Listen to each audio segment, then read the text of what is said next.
B-boy, from the old to the new, still a B-boy. Too bold for the school, still a B-boy.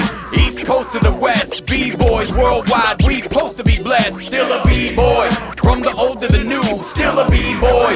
Too bold for the school, still a B-boy. East coast to the west, B-boys worldwide, we supposed to be blessed. I met this man in 2004, 2005. I knew he had the passion for the art form right away and the dedication to put in the hard work and hustle to make a name on the underground scene. He's a member of the Takeover. He's from the Midwest like me, straight out of Iowa, RIPLAK. Yo, what's up, y'all? It's RIPLAK. Yeah, I've been knowing AK for a long time. First person to put me in the studio and everything, man. So much love for having me today. First thing I want to do is point out that, you know, I was on your podcast, RIPLAK 4 Words. Everyone check it out on YouTube. But that really puts a spark in me to think, you know, maybe I should do this. You know, I know mad people in the industry.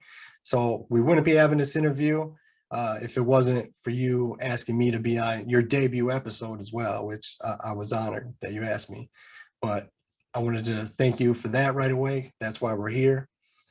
Yeah, I love that. So I started everyone to saying, what is your earliest memories of hearing hip hop? Man, my earliest memories, I was a kid and I had 2 older brothers. So I got to hear all that West Coast hip hop, Too Short, Eazy-E, Classic. all that stuff. So do you remember the first album that you bought or you went out and saw it?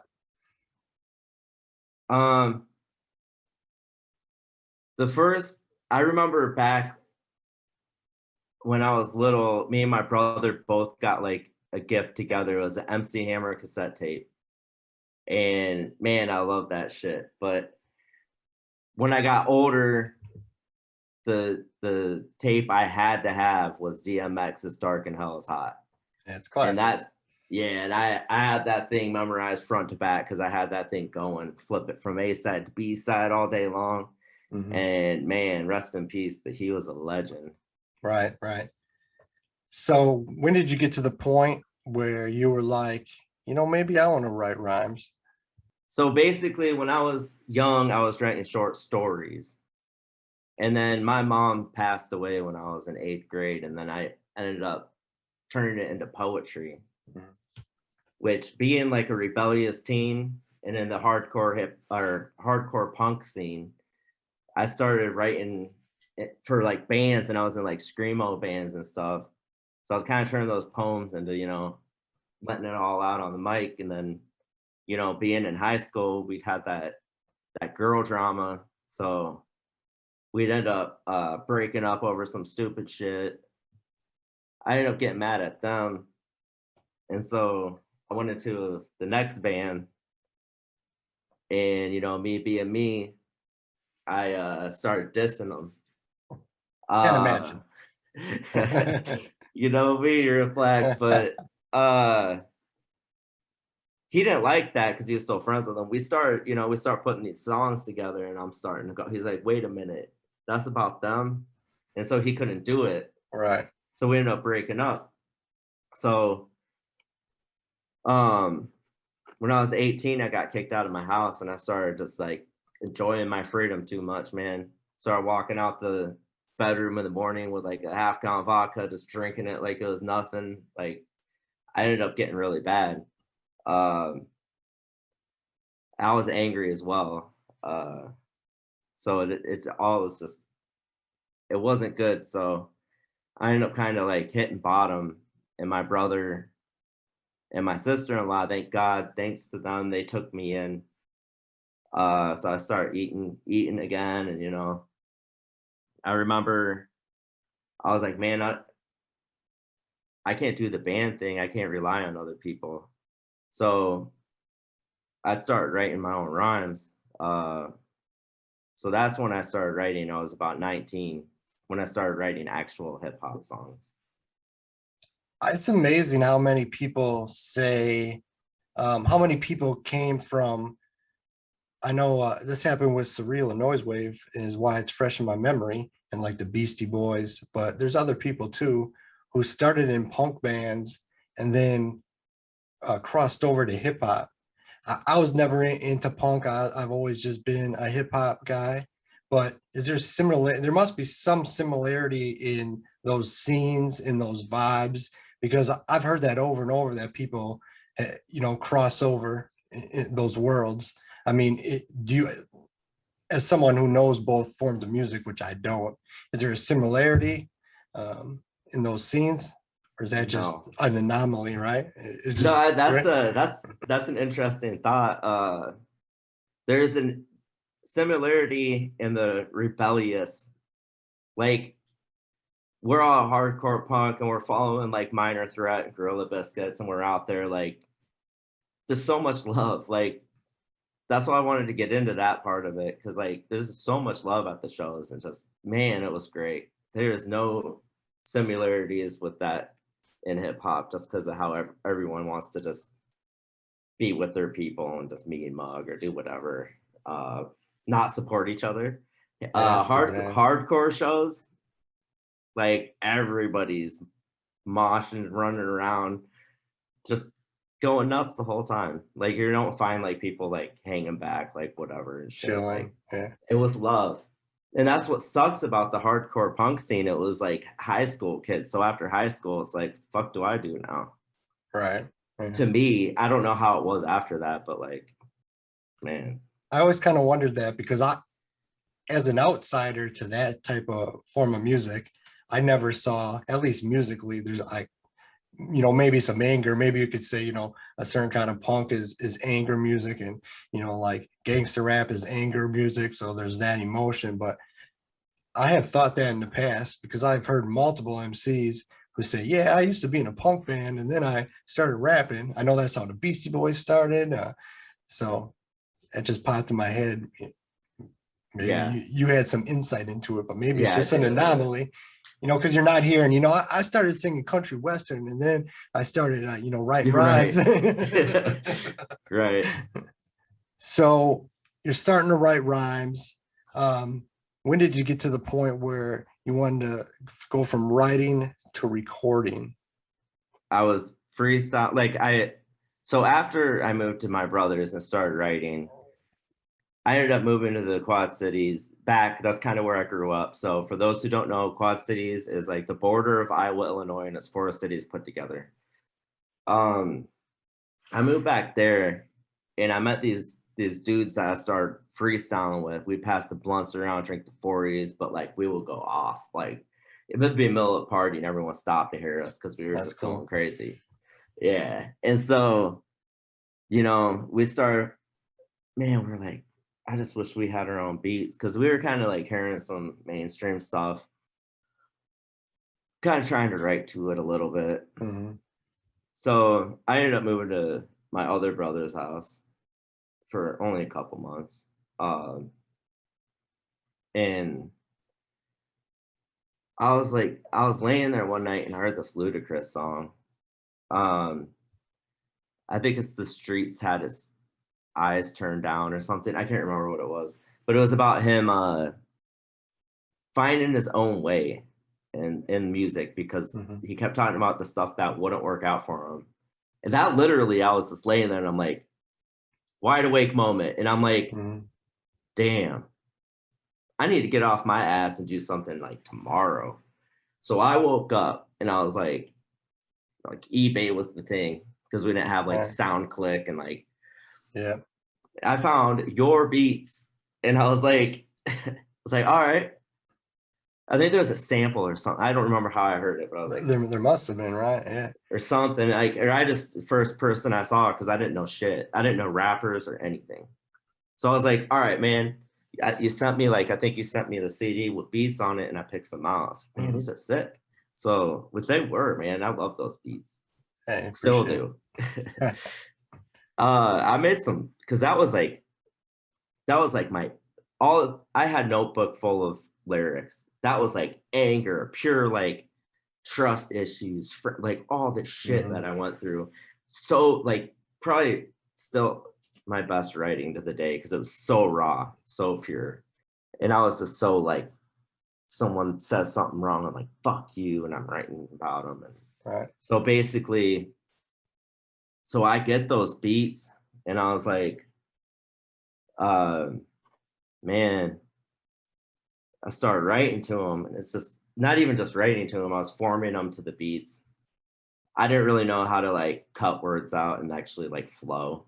So I didn't really change them a lot. So my flow was shit, but that didn't even matter though. The shit was so deep that like they were selling out like crazy. I was carrying around out that back then I'm getting a little bit ahead, but I was cutting out all the covers, and I was burning all the CDs, and buying the cases, you know, because that deepness. So basically, that's when I did it. Got the beats, and then me and the guys that were freestyling, one of them was more serious, so we jumped on a couple songs together already. We were trying to get the other guy more serious. He started freestyling more with us, getting better. Never really got on a track. So what we did was I ended up moving back because I was at my brother's when I got those beats. I was like, I got to get back and we got to make music. So I moved back to where I was, and kind of in the same apartment building where, like, you know, everybody in there hung out and partied in the whole building. I moved back there. So we're, you know, doing our thing. And we ended up moving. I moved in with the guy that was more serious with it and his girlfriend, because he said, hey, it'll be cheaper, you know, because we work on this guy's, if we start fixing the roof, we'll get a discount on rent. So we moved in there, had her laptop, had the little tiny computer microphone, had the CD player, playing it out loud, whatever. But I was still like, holy shit, I'm on this song. Like, holy fuck. And it was crazy, man. And so me and him were working on the roof, you know, getting that discount. And all of a sudden, dude, like, catches a case for weed, but it was a decent amount. It's like, fuck, I'm gonna go to jail. And all of a sudden, he's like, I got this dropped, and he's like, and I'm only gonna go to this place where you go to work. You go to work, and then you go back to this place. So it's like a work release place. I was like, to his girlfriend, like, how? She's like, oh, he's got a good lawyer. He told me he got a good lawyer. And then, like, I'm like, damn, dude, like, how? I was like, dude doesn't even have money. No money, yeah, right. Yeah, like, I got him his job, and he barely, you know, it barely works. Red flag. Yeah, because so we know where this is going. Basically, she told me he snitched. And I'm like, motherfucker. And so basically, she went on to tell me that, and she even showed me like the letter, email or something. We were getting free rent. So he was just taking my money. He was scamming you. Right. The dummy was giving me rent receipts though when I paid rent. That'll come in handy in the story in a little bit, but basically then I was like, I see this shit. I was like, I see the papers. I see you snitched. I see all this shit. And I'm like, but bro, you better come back and give me my money. And he's like, oh man, no, fuck you. And I don't owe you shit. I'm like, the papers are in front of me, dude. I see the money. I see that you snitched. I see all of it. And he's like, no, man, no, man. I'm like, no. I was like, you need to come here like right now. And he's like, or what? And I was like, hold up. And I put the phone down, and I picked up the stand-up fan, and I smashed it through his big screen TV. That's awesome. And I was like, kicked it in and all that shit. I hit back on. He's like, what the fuck was that? And I was like, what do you think it was? It's like, that wasn't my TV, was it? I'm like, yep. I was like, so I suggest you get your shit together and come over here right now and give me my money. And then like he showed up, and I went outside. He popped out his car, and he had this big bottle of Jack walking at me. And I'm like, oh yeah. I was like, all right, cool, come on.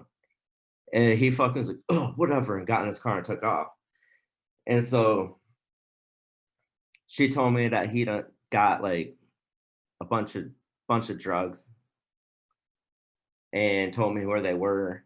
And I had that shit sold out. I was like, all right. Called up my dudes from the hood. I'm like, hey, I got a discount for you. Had that shit gone in 20 minutes.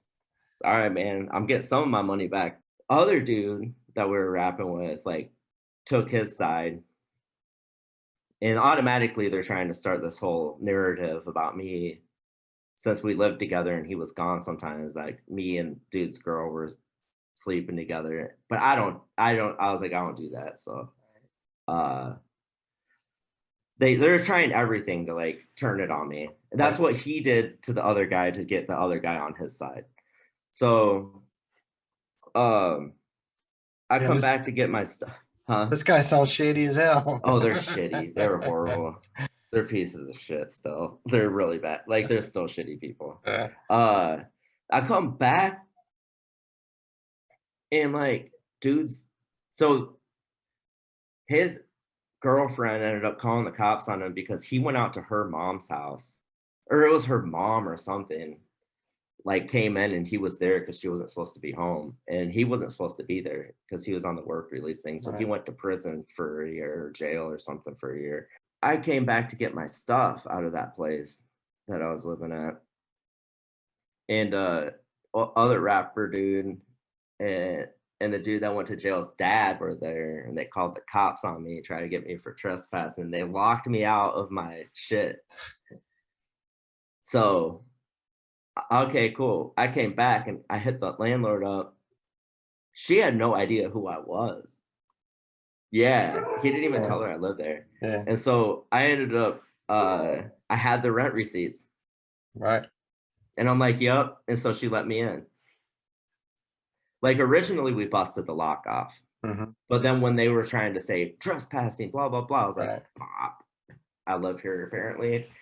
She's like, who have I been renting to? I'm like, exactly. Like, and so I ended up, you know, taking this girl.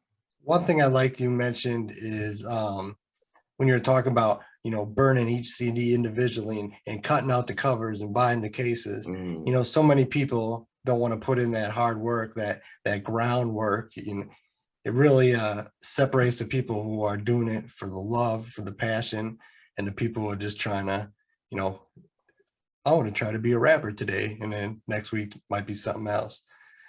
They put it like, now they have such access, like boom, here I'm on SoundCloud. Like MySpace came and I was like, oh, now everybody's a rapper. Okay. They got no idea how hard it was back in the day, right? I mean, damn, I know shit's so easy now. You can wake up and then by the end of the day, you're a rapper with a song out to the world. Right. I wanted to give you a chance to explain, you know, I know the meaning, but to kind of explain the meaning behind your stage name, RIPLAK. So when I did move back into the big party apartments after moving to my brother's, right, in my first rhyme and shit. So I moved back and I was like sitting there, man, it's crazy how I remember exactly where I was when all of this shit happened. Like I was sitting at this desk and probably some whatever computer clunky thing. So I'm sitting there and I'm like, man, I want a tattoo. And like my first tattoo when I had moved back home was the Gravedigger tattoo, because that's what I was listening to the most. With the shovel and the yeah. Yep. That's what I was listening to the most when I started writing for real, like hip hop. And so I was like, man, I want a tattoo for my mom. And I was gonna get on my back and it was gonna say RIPLAK. And I'm like RIPLAK. And so like it's kind of rolled off the tongue. So it made sense because so my mom, when I was in 8th grade, was murdered, and the killer dumped her off in a ditch, cleaned his car out. It was his gun, everything. And then he ended up getting 5 years probation. They said it was assisted suicide, which is a minimum of 10 years, but he still got 5 years probation. Kept flipping his story back and forth, like she freaked out in the truck, shot herself, and like just kept kind of changing the story, but somehow he, we didn't think we needed. There's like a hearing. We didn't really need a lawyer because like it's pretty clear he did it. Like, Right. I mean, but whatever. I wanted her name to live on, and like when she passed away, it felt like, so my brothers lived down the hall from her. So we got the news. It was New Year's Eve, actually, Damn. that she died, but we got the news on the 2nd. Like it was my stepbrother's birthday. We were all waiting around the table for my dad to get home so we could go out to eat. Then he got the call. So we went down and we stayed with my brothers. So me and my mom were like the closest and, closest in the family. And like, so being there with them that week, like it felt like I'm the youngest of 5. So it felt like my sisters had each other. My brothers had each other. They had their girlfriends, their boyfriends, and my dad had my stuff. It felt like I should have had my mom. Right. So I felt like really alone. Like even when I had like tragic shit happen when she was alive, like I wouldn't cry at the funeral. I'd go to her and cry. Like, so it felt like I knew I had people, but I felt alone. Right. So I was writing to get through it. So it just makes so much sense to call myself Riplak and just honor her name. And like so much, I know you've heard my music, so much of the story is inspired off of that situation. And just every album I have a song about her on it. And through the years, it got happier and more forgiving, which is cool. Like it's seeing yourself grow through your music. I'm like, holy fuck, like I'm way different. Like it's crazy. But yeah, like that's where it came from. Like I want to remember her good memories, and like it is amazing how you could turn it into, like you said, the beginning of your career, how it's all anger, and be able to graduate to a more looking back fondly at her, however, because it would be really easy to just stay angry your whole life at it, because I couldn't imagine what it'd be like, not only to lose your mother at that age, but by those means. And then on top of that, for the guy to pretty much get away with it. Right. I mean, I would lose my shit. I mean, teenagers are angry to begin with, something like that. I mean, it's amazing you even, you survived it without going completely off the rails or something. I got close. I'll actually share something, because I know I'd be trying to do the mental health awareness and talk about that stuff, but like it was right before like I became Riplak. Actually, most people probably don't know this. And it's lots coming back because I found an old Riplak CD and we went to that festival in Pittsburgh and busted it out. And I was like, where did all this come from? So it started reminding me of these times, man. There's some dark ass times, but like I was like plotting my own suicide when I was like 18, maybe. But yeah, the anniversary is coming up. Like I was gonna do it. And like my friend was like basically kind of yelled at me. And I was like, dude, don't you see I'm fucked up? And he's like, every year you're getting worse. And like basically like, man, he was like yelling at me. And I'm like, bro, what the fuck? Like I'm miserable. Like it was crazy to me, but it worked. And I'm like, dude, like he just basically like went on this whole thing and he was like, you know what, man? He's like, you need to just smile on the good memories with her and like, know she's there with you. And like, man, I swear, after that day, the next morning, it felt, I know it's weird, but I was like eating breakfast or something. It felt like she was with me and I was smiling. And like, I haven't got depressed about it since. Like, that's insane. That is insane, yeah. Right. I haven't really shared that because I was like plotting it, not smiling in pictures on purpose, like at holidays, like that deep. Like I was really like, it was fucked up. I was fucked up.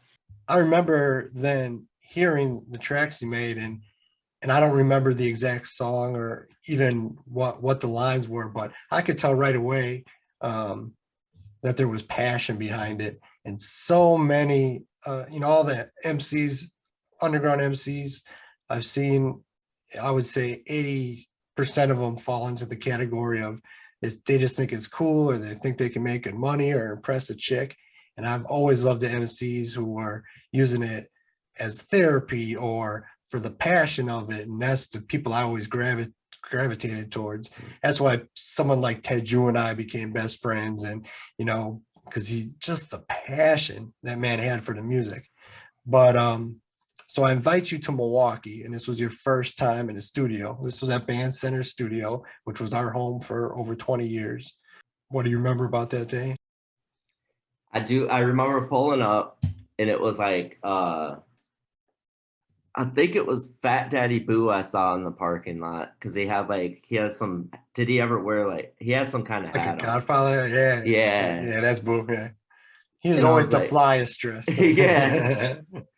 And then, yeah, so it was a bunch of people like Kane, Teju. I don't remember exactly who else, Right. but I remember I did a posse track and I did a song with like Teju, I'm guessing you, and then it wasn't a posse track, the other one, it had like 3 verses. Mhm. But I loved what I wrote. Like I actually, yeah. I wish I could find that song, but I got to go through my vault because I keep everything. So I have it. It's just finding it.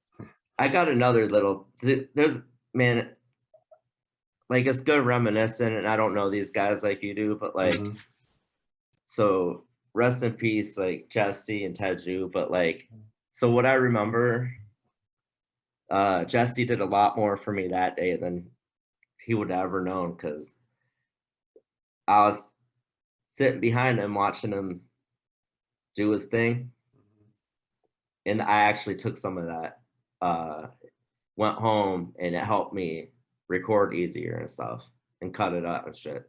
Obviously I didn't learn how to be good or anything, but I knew how to, everything became more efficient after that.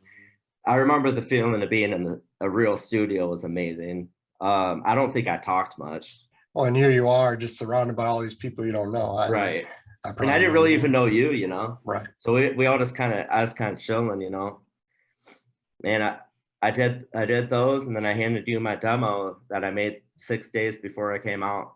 Yeah, that was a good person to peek over the shoulder of, because, I might be biased, but Jesse was amazing at his job. I mean, he was just amazing engineer, and, it's too bad that, we lost him last year. I don't remember the period, and we addressed it on your podcast, with the beef between my camp and your camp. And we told the story. We don't have to tell the whole story about the show or Sheboygan, whatnot. But what I wanted to comment on was, on your podcast, you recently had Double C, who was going by Fungi at the time, and you guys were able to squash that beef. That was such a feel-good moment walking away from that, man. I was smiling, like walking, like I felt so good, and I think it was good for me and him. Especially like, man, for never actually talking to each other and jumping on that. Right. I was like, man, me and him could have been friends all this time, man. Yeah. He's cool as hell, and I'm so proud of everything he's done. Like that was such just a man-to-man move. Like it's great to squash it out with them. And that's even on when I interviewed you, I basically was like, I don't ever want to be cool with them. Right. I didn't tell anybody. You're the only person that knew I was doing that interview. NDK hit me up, could have told me you were doing a Fungi interview. And he's like, it said Coach Chuck. I thought maybe it was a old coach from your high school that you had beef with. And I'm like, fuck my coach. Yeah, I'm grudging against everybody. But yeah, man, it's just that was a good one, because like it's good to see people do that too. Right. And if it was just, it needed to happen.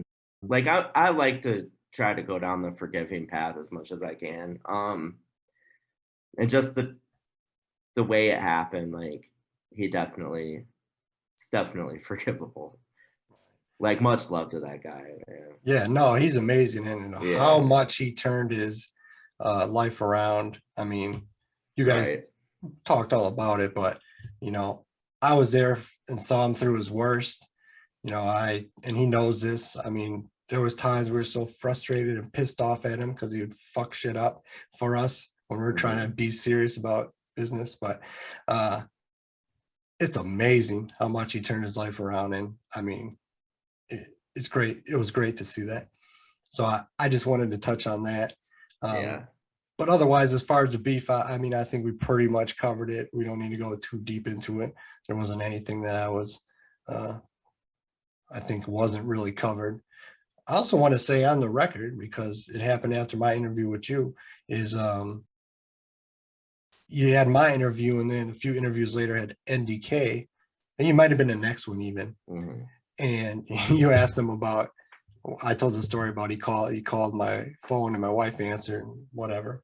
Kind of like it wasn't the same as you and Double C, but maybe more like a you and a Kane. I mean, I didn't really know NDK. I knew him through you. And even after we squashed it, I never really talked to him. So I wasn't expecting, him to diss me, but I wasn't expecting, kind words. And, I appreciate that. And it's amazing that other people, not only us could squash it, but our camps could, because they're definitely, back when this was happening, they were not about, I mean, some of them were not upset, mad, but like thought I was nuts that I would squash this shit with you. Yeah. Because that's just not what we did. We battled, Right. Same. Right. I want to say something funny that he said though, because what was it? It was me and Fungi were talking about your wife, and like, yeah, she's great, and she helped me through this. And NGK's like, and I never thought of that angle. I never thought of that. NGK's like, you motherfuckers are talking her up, and I'm the guy that's known to call her a bitch. And I was like, dude, that's classic. That is. I never even thought of that. That's great. He brought it up, and I was like, that's funny as hell. Like, because he obviously didn't know who answered the phone or whatever. But right, yeah. He was trying to get me, but yeah. Right. That shit is funny. I never thought of that. That's great. Yeah. If he didn't say it, I wouldn't have put it together, but I was dying. I was like, I'm the one known to call her bitch, and you guys are all talking her up. And I'm like, That's great. That's absolutely great. So we did the beef, we squashed it. And so your next big project was this group one with NDK Controversy called the Takeover. I think that had just beginning when we started beefing, but the project came out after everything was squashed. This is, as far as I'm concerned, your best work, period. I mean, I love those two Takeover albums.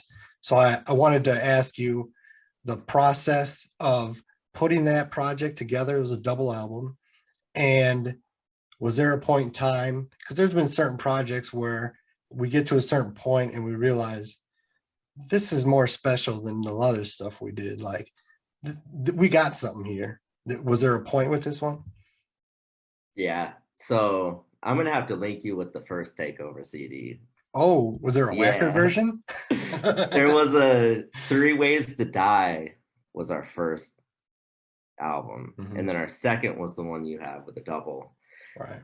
So we became a group because we're always recording at NDK's studio solo. And so was Soul True, because he was in the original Takeover. Okay. But he didn't make it to where we actually made the first CD. So he features on the other one because we ended up, I guess, squashing. Like, me and him never had beef, and it wasn't like real beef. There was just an argument, and then he left the group and whatever. Yeah, so we're just doing work together, and we're like, hey, we're all cool. We did a couple songs together. We're like, man, we should make a group. So that's how that happened. So basically, like, yeah, we were just the process, really. We're just kind of always picking beats, and then as it goes in a group, man, sometimes you're like, fuck, I gotta rewrite that because the guy before me killed it. Or like, I gotta go hard. Like, man, we were so open about criticism in that group. So it's like, good, man. Bro, you gotta come harder. You gotta rap that harder. You gotta do this different. And it's like, sometimes we're like, fuck you, but like, you know, it's good to have that there because sometimes like, hey bro, like, did you hear us? Or sometimes we'll be like, go hard, and the other one will be like, I gotta re-record it because now I'm like, you know, and then they'll go harder. It's crazy. We didn't mean to put out a double. The first one was so wrong, like so grimy. Second one, we wanted to polish more, so we had more of a shady type sound with the beats and stuff and the concept. Not like we purposely, Right. but we found those hard hitting beats and we were just like, we just kept going, man. That wasn't supposed to be a double album, but we kept going. And then our guys out in Clinton, I guess they and a girl, we're gonna make a project called The Wasted Takeover. Not talking shit, they're still my people, but we came up with a few concepts and weren't getting anything from them. And we're like, so it just didn't work. So we actually took those projects and we put them on that as well. So we're like, man, let's just do a double. We ended up getting my tattoo artist to do the cover work. Man, like, yeah, everything was superhero theme, right? Yeah, like everything was just so right about that. It came out and like I moved to Florida to get my music business bachelor's. So it was like, you know, we had a release party like we do. We rent out the upstairs of this bar. You buy a CD, get a keg cup, or like with shit like that, specials. You know, I walked out with, you know, a nice wad of money and went to Florida, man. So I never really pushed that album the way I really should have or wanted to. So you also kind of touched on it, the 4 words concept. So all your solo albums have 4 words in the title. Was that a conscious effort, or did you get to a certain point and look back and say, oh, I better keep doing it this way? Yeah, so basically like that, because my first album was called A Curse Called Trust, which is super self-explanatory. All the shit I went through, like I can't trust anybody. And then, you know, I made my second one called From Out of Nowhere because I'm from Mount Pleasant, Iowa. Like, where the fuck's that, you know? And then that was at that point because I was like, oh, I should do a thing, because you hear about these bands that do certain things and you hear about them later. Like, that's a fun fact. I don't know how fun of a fact this was, but like so this couldn't be easier was my next one. And you guys were appearing already on my second album, but I already had my first one pretty much written by the time I met you and planned out. But you guys made it on however many after that. And so the Four Words podcast, basically, my autobiography about my music career is called 4 Words because it's going to end with the 4 words that changed my life. So when my mom passed away, my dad was like, your mother was murdered. And those are the 4 words that changed my life for so many reasons. And that's what created RIPLAK. And that's everything. So it's like, so yeah, I stuck with the 4 words in my titles for a different reason. But the 4 Words podcast meant that and what I just said. You never know who's listening. My first album, I had people be like, man, that did so much for me. And it was more of like a therapy thing. Like, it was just so deep. It was not well put together, but it sold a lot because people were like really getting it, like telling me all the songs they like and like telling me like what it did for them. And like when I moved down to my brothers, when I was going through all my alcohol shit and like hitting rock bottom, I met this woman at a party, and she was like, basically she told me that she'd been suicidal and she tried to kill herself. Before she said that, she was like, wait, so you're who? She was like, oh, are you Lynn Kramer's son? And I'm like, yeah. Because they know about the news, you know, and so they seen her case was called assisted suicide, but it was not. I always wondered what it was like for you kids going through it, like, what was it like? I'm like, it's horrible. Like, it fucked me up. Like, I was so close to her, like, no, it fucked us up. And she's like, because I've been thinking about killing myself a lot. She's like, I tried to a couple of times this last year. And she's like, oh my God, like, it's so good to actually get to meet you. And here, I always wondered. And I'm like, don't like, don't do that to your kids. So, you know, I've always been a deep guy. I've had those conversations. I've had tons of, like, I've always been that guy. So to me, it was just another one, you know. I used to always like be the guy people go to, you know. So it's like, whatever, you know. Well, I ended up running into her like a year later. I ran into her and she was like, oh my God. She's like, ever since I met you, I've never thought about killing myself. Like, I've been happy and like all this. Like, I was just like, damn, that's awesome, you know, like for her kids and everything. And I was like, so like, you just never know who, or even just someone telling you something, it could just come from the right person. Someone might hear it from me and it might just click different. Like if you share, I'm trying to share my story, but I don't know if I want to put myself through it again. Right. But so shows, I wanted to touch on shows. I know you love performing live.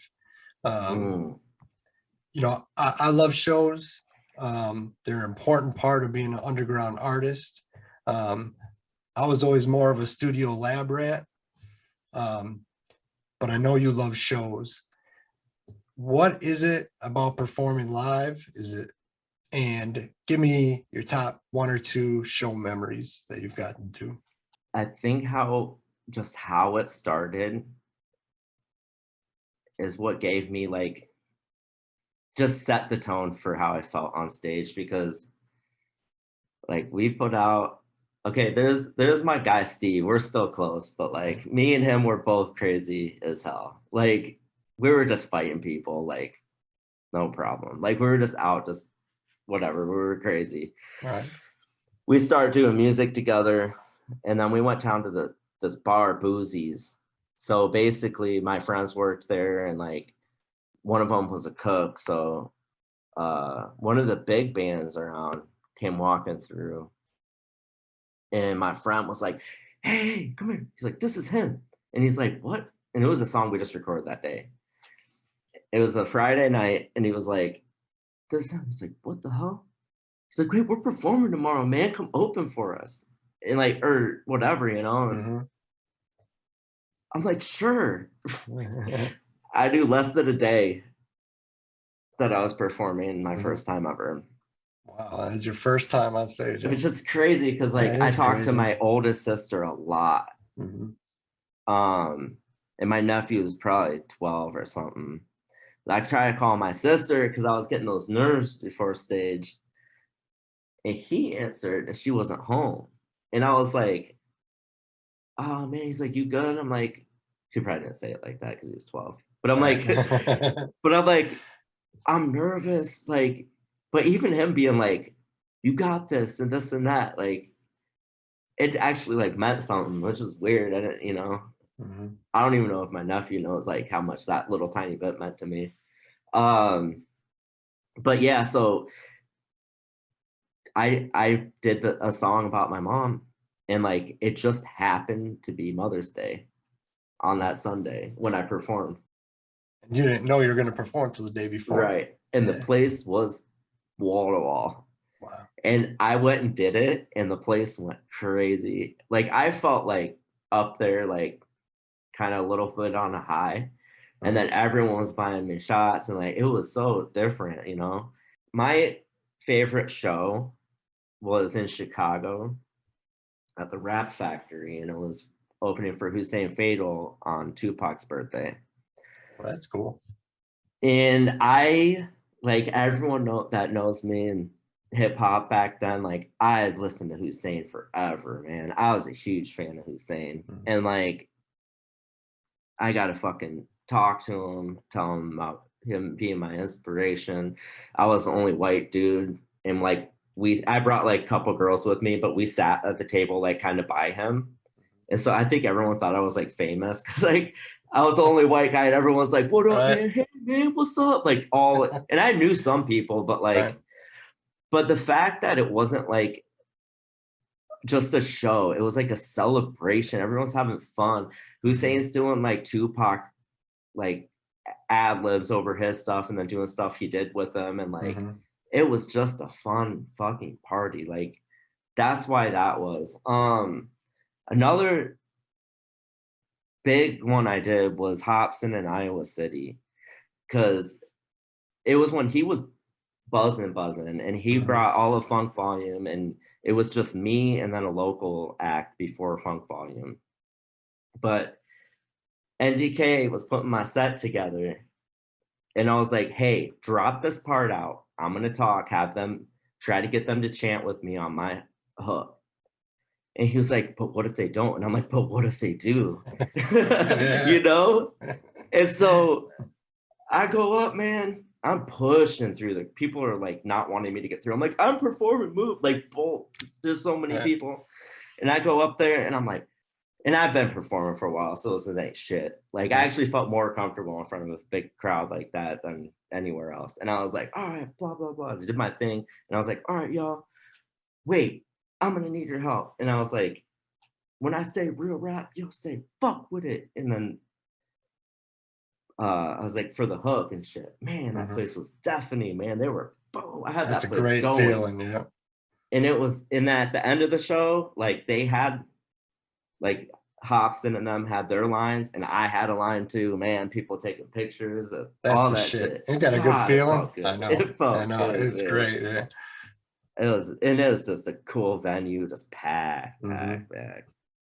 As far as, you know, national artists, you know, I've gotten to, you know, meet and talk to some of not only my idols, but people I grew up. And luckily, the people who were the most important to me, like I met Ice-T and Run DMC, it was good experiences. But there's also people I grew up listening to that it's like, shit, I wish I wouldn't have met him. King T, you still owe me a verse. Anyways, did you ever have a run-in with a national act that didn't go the way you wanted? I know the first one I met was Obi, and I remember guy at work's like, I bet Obi Trice is gonna be a real asshole. And I kind of thought maybe too. You know, I don't want to be that guy, but I was like, right, he might be. Well-known asshole was his first big underground hit. Like, maybe. Right. And so like I met him and he was cool as fuck. We were freestyling together. That's and like drinking, like god damn, that was a cool motherfucker. But that Hobson show, all right, man. And this is, I'm not the only one that's running with Hobson. Matter of fact, like I ran into people like a couple weeks after that he didn't do too right. So I get done performing, the other act goes up, but I'm already like off talking to people. I didn't really pay attention to them. So then Funk Volume went up, and I was with my girlfriend, and I was like, she's like, is that Hobson? I'm like, wait, yeah, that's Hobson. And I'm like, all right, because he's standing in the back of the crowd, but he got his hood up. And I'm like, she's like, I'm gonna picture with him. I'm like, all right. And I go up and I'm like, hey, I was like, hey, Hobson. He's like, hey, what's up? And I'm like, my girl wants a picture with you. He's like, oh man, I'm not trying to draw attention. My guy's performing. And I'm like, that's super, yeah, that's respectable as fuck. He doesn't want to, you know, everyone's gonna come up to him. So that's why he had his hood up and shit. And I was like, okay, cool, but I got my CD, you know. I was like, you want it? He's like, oh, I don't got pockets. Come give it to me later. I'm like, all right, cool, whatever, cool. So show gets over. I see him sitting, like there's like a girl sitting with him, and I'm like, oh, I'm not gonna talk to him yet, you know. And then I come up to him and I'm like, hey, I got that CD. And he's like, I don't got pockets. And I'm like, okay. And I just kind of walk away and I'm like, hold up. And I see him talking to another girl and he starts walking away and I'm like, Hobson. And he's like, he turns around and he's like, and I'm like, I need to talk to you. And he was just like scared as fuck. And I was like, yeah, I'm shook. He's a skinny dude too. Yeah. Yeah, and all those guys were pretty much small because it was Jared Benton. I don't know if Jared Benton's small, but it was like Dizzy Wright, Swizz, Swizz, DJ Hoppa. yeah, Swizz. Yeah. I was kind of trolling those guys all night, though. I'll tell you a couple more about that night. But this was the big one because I was like, he's like, what's up? And I'm like, you know what, man? I was like, just a year ago, you were in my spot. And I'm like, and now you're acting too big to take my fucking CD. And he was like, oh, no, I'll take it. I was like, no, fuck that. I was like, I came here, I sold all my tickets. I fucking had the crowd hyped for you. I killed it. And like, and you know that. And I was like, this is bullshit. Now you're acting like you're too big. And he was like, no, take it, come on. He was like shaky, like, because I was fucking pissed. Yeah. I was like that close to just, man. But I was trying to do the no violent at shows, man, but part of me wants to go back and just do it. Just kidding. But I was huge advocate about not fighting at hip hop shows. I was trying to keep that. Oh yeah, very important. But think how the hype. I would have got a little bit of attention doing that though. But, but you know what? I stick with what I do, and that I was not doing the violent thing. But he didn't know that.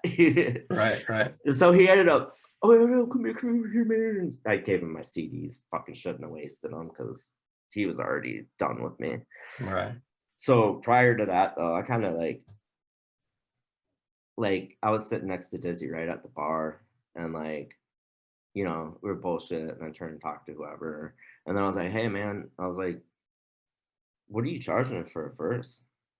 And he was like, oh, here, take my email. And I pulled my phone out, and he's like, it's like, I think he said it's 1,000. And I was like, oh, and I just like turned away from him, like super dick move, and just didn't talk to him. But then like, I was outside and I was fucking with Swizz. They were outside, and I knew he was next to me talking to someone. So I decided to troll him, and I was like, just to see what he was about.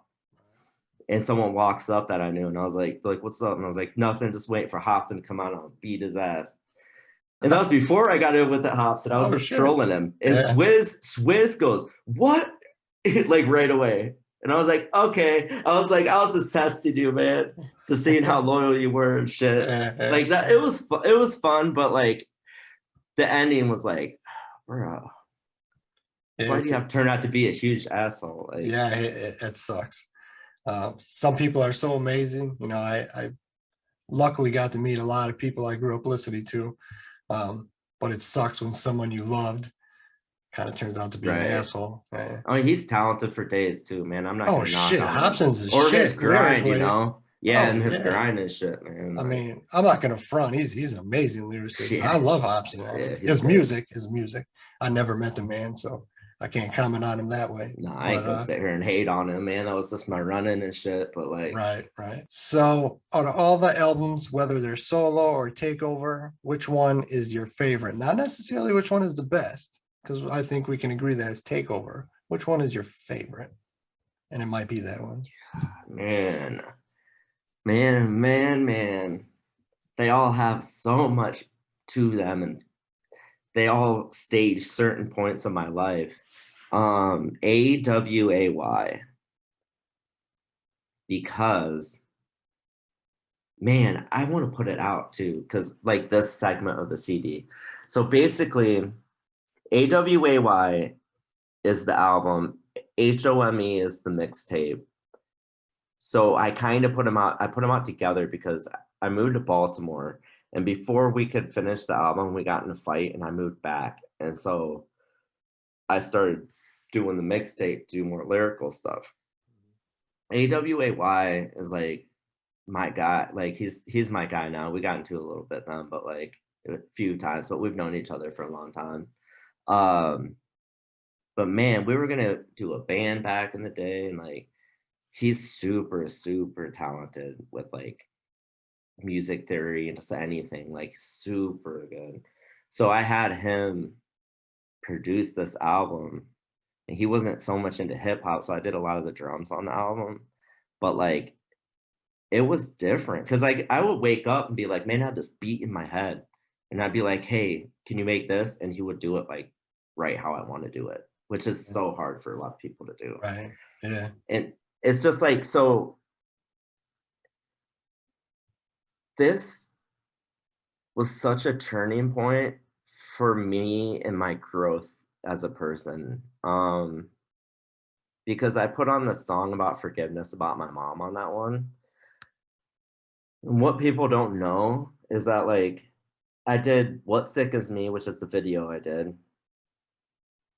And then it goes into the prayer. And then it goes into LAK RIP, which is the forgiveness song about my mom. So what Sick Is, it was supposed to be this kind of long transition of a major song, but we didn't end up putting it together, like me and him, like we wanted. So I just kind of put those as separate, except for the prayer. The prayer, I should really share this, like, and with LAK RIP after it. Because so the prayer is me, it's this build up. And I don't know if I sound like a preacher or what, but I'm like going in on the guy that killed my mom to where it gets into like, it builds up and it's this beautiful piece. It builds up and it adds more and intense, and then it gets to electric guitar and I'm like, and I'm like yelling. And then at the end it's like, but something, something, something, and I forgive you. And it like kind of, it's already like calming down like rain.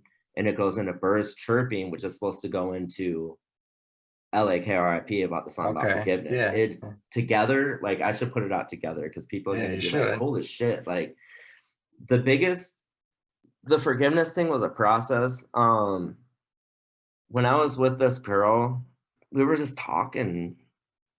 She's like, God, I don't know how it came about, but I was like, I said something like, I forgive him. Like I forgave her killer. I don't know how it came about, but I said it. And she was like, that's like the most amazing thing I've ever heard anyone say. But it was so a stop moment in my head because I was like, I actually believe that. And it like freed me up a little bit. It was weird. Like, but even just doing those songs, like, man, like, hold it. Like, I could, like, my friend that was putting that together, he's like, you're not touching this one, not drums, anything. I wrote this riff for you, and I want you to do it for the one for your mom. It was such a good beat, and I was like, God, I want it to be perfect, because he wrote that a long time ago for me, like years before that. So I'm just like, fuck, I have a tall task. How am I gonna fucking write this? You know how I wrote it? One day, I just felt it, and I wrote through that whole fucking song right away. Yeah, like it is the best song I've ever written. Crazy. So that's probably my best album, the very long roundabout explanation. So out of all the other underground MCs or even more national ones that you've gotten to work with, who are your favorite people to do songs with? Who are some of the favorite, as far as, you know, people you've done tracks with, not even outside of your crew, you know, people you've featured on your albums or you've been on theirs, or who are your favorite people to work with? I really liked working with King Frost, because he was from Waterloo, Iowa, but like he had a different style, and like he was the first person I encountered like outside of my group that like, it's like, damn, this dude, like, it was different, you know, like lyrical shit, and like just he has so much style. So I started getting him on shows and shit. Like, I mean, obviously, like the Hussein Fatal song was so cool because that is like, man, and he liked my verses and shit, so that made it even better. That's cool, man. K Reno though, holy shit. Yeah, he's dope. He's dope, man. Like working with him, like I don't know, that guy will drive you to the next level. If you do songs with him, you can't come any less than great, because it's like, shit. Yeah. Now, I've obviously liked working with you guys. I like the song me and you did Standing in Line. That shit was That so shit fun. needs a. That was never released on it. Did you release it on anything? I don't. Did you? I released it on I think This Couldn't Be Easier. That song is dope. Yeah. That was a cool concept. Yeah. Well, and then we had everyone jump in there and right. Yeah. talk in the middle. Right. Right. Yeah, that was a good song. I think it was. Yeah, I released it. I just can't remember exactly what one. Just fun stuff like that. Right. Yeah, I'm probably missing. People are gonna be like, that asshole. Oh, that's all right. It's impossible to remember, and I'm putting you on the spot. Yeah. So the one other big thing I wanted to touch on was, and you kind of mentioned it, you went down to Florida to go to college to start learning the business side of the industry. What made you make that leap? And being in the music scene before you went down there, do you think that gave you an edge, over someone who just went right to school without experience? I mean, it had to have, but what made you take that leap where you moved across the country to pursue that? So I was working at John Deere. I got laid off. I moved. Got laid off again. First time I got laid off, they offered free schooling for stuff that they do. So I ended up getting my CNC machining and programming for free. It's all right. And then went back there. And then I was like, got laid off again. All of a sudden, someone messaged me like, did you hear about the new Trade Act? I'm like, what you mean?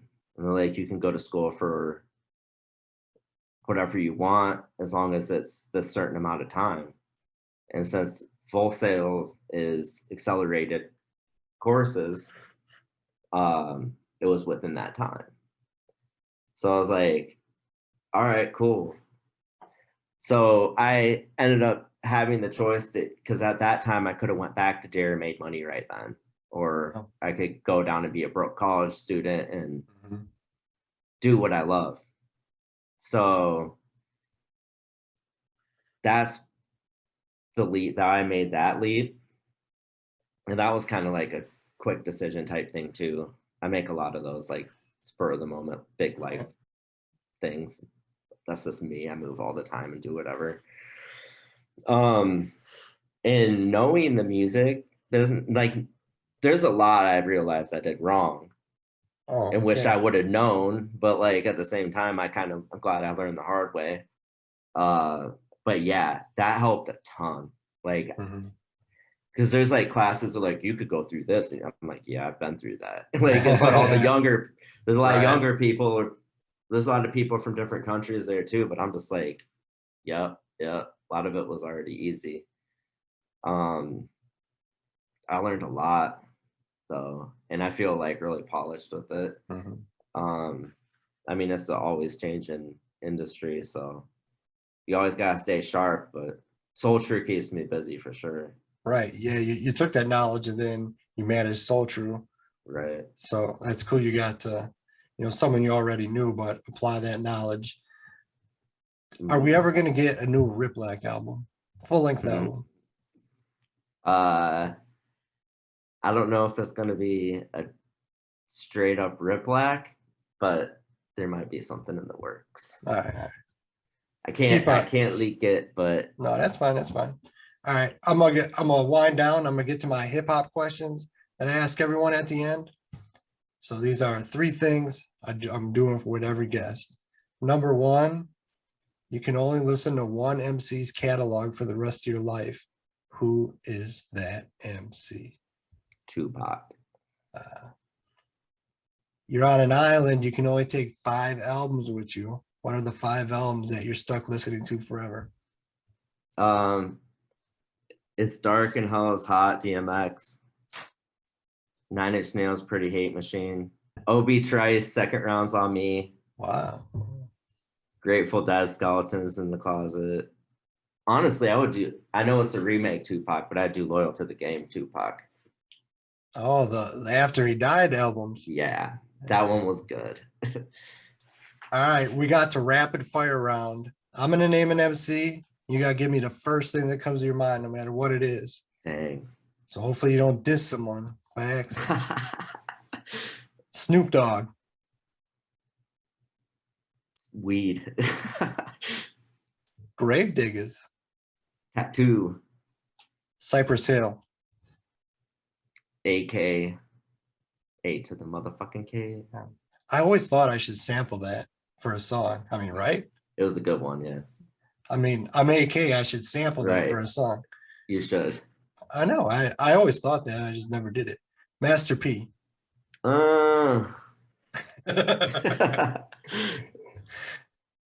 Ice-T. Body Count. I don't know why that came to my head first, but NDK. The Butcher. He used to call himself the Butcher. Nicki Minaj. Fat Booty. That's funny. That's what I was thinking. I know. Too Short. Pimp. It's amazing the ones I put on this list that you talked about. Ludacris. Just how I got my start. Eazy-E. I'll just say NWA. I thought of something else that would have been mean, but it was the first thing that came to my head.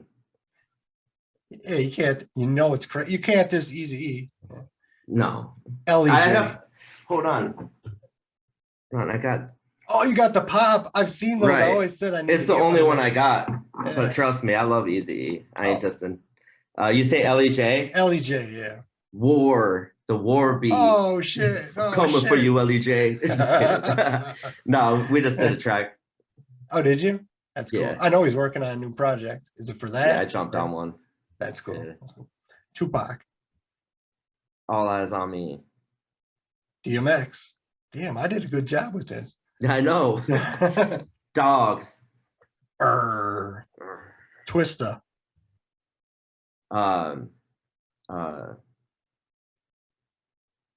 A song literally popped in my head. It was that. Can't remember how it goes. I want to say Speed Not Mobsters. That's a dope album, I got like the first one. Yeah, I got like a adrenaline rush, but like I got like a song that popped in my head, and I think it was from that. Oh yeah. Here's one for you. Crisscross. Jump. And last, Tech Nine. Caribou Lou. Wow, that's what came to your mind. I think of Tech Nine. I think of Joe. Yeah. All of his overdubs. Yeah. Yeah. All right, man. Do you have any pluggables you want to plug? Where can people get at you? Anything you want to, get out there? Now's your time to do it. I'll also put it up on the screen too. But okay. Yeah. If you guys want, so I have a channel called RIPLAK 4 Words, and I need to get on these interviews more. Lately, it's been I was going to out of town to do festivals and stuff, and then I'll get back on it though. I do have a long list, and I didn't forget about anybody. Also, I'll be releasing like live footage from Soul True and other artists that I'll be working with. We have I have stuff lined up next year that I'm not gonna talk about, but it's like because I want it to be actually like a step further. mm-hmm. I don't really put it together yet because of the COVID stuff, but new people I'm working with, new events, all that stuff. We have that in the works right now. So I'm working on putting together more live stuff for like behind the scenes and live footage of performances from people that I'm going to be dropping along with these interviews. These interviews will be with all different kinds of people in the music industry and from all over the place. Let's be on the lookout. I have some pretty good ones lined up ahead. Also, I'll just plug Soul True really quick and NDK. Pretty much find them anywhere. As always, NDK and I work together, and Soul True I manage, and that's like my brother. but he has some really good stuff. That's SOULTRU. So pretty much just look him up anywhere. Yeah, and MDK's newest album, I mean, I peeped it out. It's dope. I mean, and you know, I'm not just saying that. I really enjoyed it. So he definitely came with it on that album. Yeah, it's great. Yeah. All right. Can't wait till you get back to the interviews. I've watched them all. I've enjoyed them all. I mean, none were as good as my appearance, but yeah. I appreciate you being on here. One day in the future, I'll definitely have a part 2. Keep repping Iowa. Keep repping the Midwest. When the stars come out and the moon hits my face, I think about the day that you moved to that place. No tears as forgiveness took its grace. No cares when we kicked it, the fate turned to pain. Now you have a clean slate at the pearly gates. I wouldn't pick any different last words to say. And now you live on through the words I say. Without forgiveness, I'd probably still hurt today. I smile so big that we got so close. Anger took me as a slave and what hurts the most, I kept a secret before you turned to ghost. But now Jan's with you, so I feel I can let it go. Sometimes it's better to go, it was just your time. So I had to learn to cope with the anger inside. Forgive the man that was guilty in my eyes, and take your death as a blessing in disguise. I forgave you, so God made my heart feel right. You're my guardian angel, you clear me of fright. I don't fear for my life, that's the way it's gotta be. I prepare my right to accept your apology. I forgave you, my guardian angel, watching over me from every angle. And I know that God has saved you, so I fly with you when the time's enable. Now you're home, no more tears for these eyes. Whether it was murder or suicide, you had died and I had to deal with that fact. I survived and I have to deal with RIPLAK. Rest in peace to my mom, Lynn Ann. The shot took your life and thus God took your hand. We were the two closest in the fam. There's nothing that makes me feel better than that. And it was all because of forgiveness. It's not about what, where, and who did this. I spent too much angry days and went astray, but I know you wouldn't want to see me that way. Ain't my dad either, I have too much shine to be mad in my leisure. Shine on others and don't be so tough on your mothers. She could be gone before you see next summer. I forgave you, so God made my heart feel right. You're my guardian angel, you clear me of fright. I don't fear for my life, that's the way it's gotta be. I prepare my right to accept your apology. I forgave you, my guardian angel, watching over me from every angle. And I know that God has saved you, so I fly with you when the time's enabled. Even though I know that with good comes the bad, and even though the things that should make me mad, my heart stays tough like I shouldn't be sad. I shake off the dust on my mama's behalf, running through life with a smile and laugh. The good times pass, but don't hang on to the bad. Forgive someone today if you can, cause no one is promised to stay on this land. Fly away and keep your soul happy. Forgiveness is the way for your heart to feast. Memories of you and me never to cease. Saying I love you to my mom is what makes me at peace. I try not to stay angry when I sleep, so I try to talk it out before I drift to dreams. And if it feels like there's no good ways to think, loved ones can go in a blink, so LAK-RIP. I forgave you, so God made my heart feel right. You're my guardian angel, you clear me of fright. I don't fear for my life, that's the way it's gotta be. I prepare my right to accept your apology. I forgave you, my guardian angel, watching over me from every